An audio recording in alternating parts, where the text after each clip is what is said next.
12ª semana del tiempo ordinario. Del Evangelio según San Mateo. Gloria a ti, Señor. En aquel tiempo, al entrar Jesús en Cafarnaúm, se le acercó un oficial romano y le dijo: Señor, tengo en mi casa un criado que está en cama, paralítico y sufre mucho. Él le contestó: voy a curarlo. Pero el oficial le replicó: Señor, yo no soy digno de que entres en mi casa.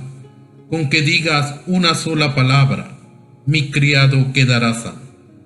Porque yo también vivo bajo disciplina y tengo soldados a mis órdenes. Cuando le digo a uno ve, él va; al otro ven, y viene; a mí, haz esto, y lo hace.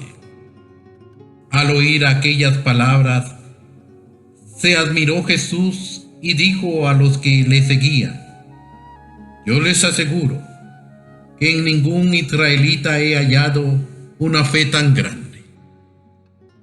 Les aseguro que muchos vendrán de oriente y de occidente y se sentarán con Abraham, Isaac y Jacob en el reino de los cielos.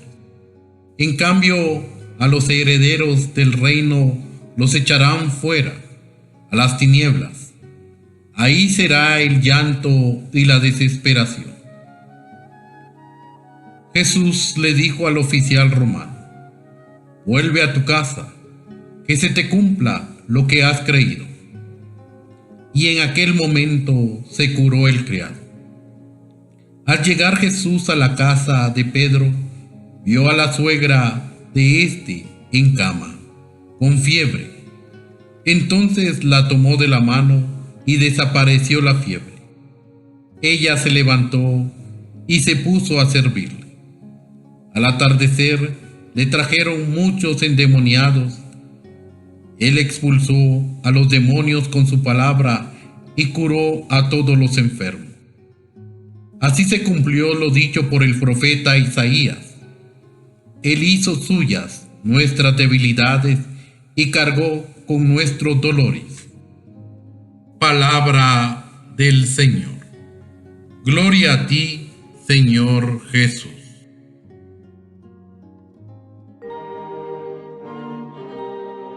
El Evangelio de hoy sigue describiendo las actividades de Jesús para mostrar cómo practicaba la ley de Dios, proclamada en el monte de las bienaventuranzas.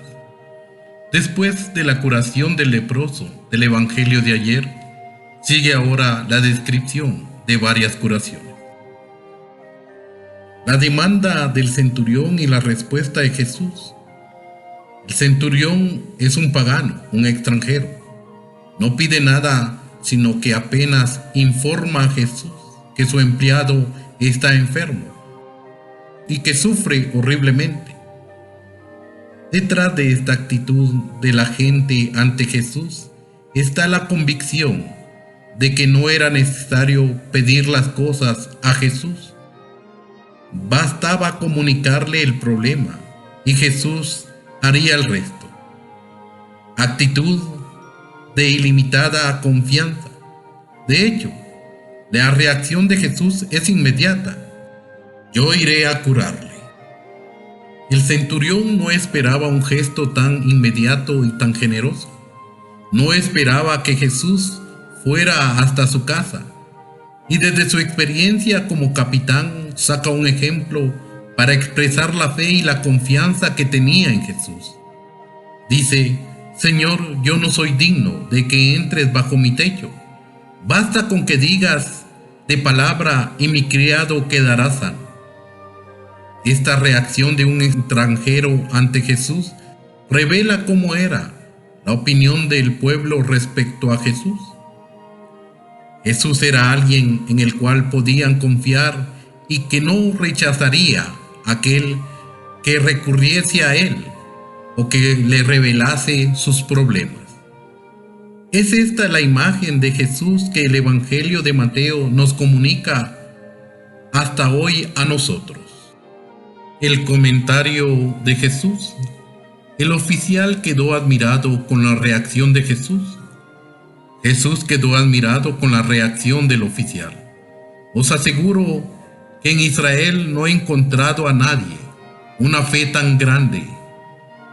Los paganos sinceros y honestos, como el centurión y tantos otros que vinieron de Oriente o de Occidente, perciben en Jesús una respuesta a sus inquietudes y le acogen. El mensaje de Jesús no es, en primer lugar, una doctrina o una moral, ni tampoco un rito o un conjunto de normas, sino una experiencia profunda de Dios que responde a lo que el corazón humano desea. Si hoy muchos se alejan de la iglesia o no van hacia otras religiones, la culpa no siempre es de ellos, sino que puede ser de nosotros, que no sabemos vivir ni irradiar el mensaje de Jesús. La curación de la suegra de Pedro. Jesús entró en la casa de Pedro y curó a su suegra. Estaba enferma. En la segunda mitad del siglo I, cuando Mateo escribe la expresión casa de Pedro, evoca la iglesia construida sobre la roca que era Pedro. Jesús entra en esta casa y cura a la suegra de Pedro. Le tocó la mano y la fiebre la dejó, y se levantó y se puso a servirle. Una mujer se vuelve diaconisa en la casa de Pedro. Era lo que estaba ocurriendo en el tiempo. Aquellos que querían sanados, como la suegra de Pedro, volvían al servicio a través del maestro. Usando un texto de Isaías, Mateo ilumina el significado de este gesto de Jesús, para que se cumpliera lo dicho por el profeta Isaías. Él tomó nuestras flaquezas y las cargó con nuestras enfermedades. De este modo, Mateo enseña que Jesús era el Mesías, siervo anunciado por Isaías. Mateo hacía lo que hacen hoy nuestras comunidades. Usa la Biblia para iluminar e interpretar los acontecimientos y descubrir en ellos la presencia de la palabra creadora de Dios. ¿Y a ti? ¿Qué te deja el Evangelio del día de hoy?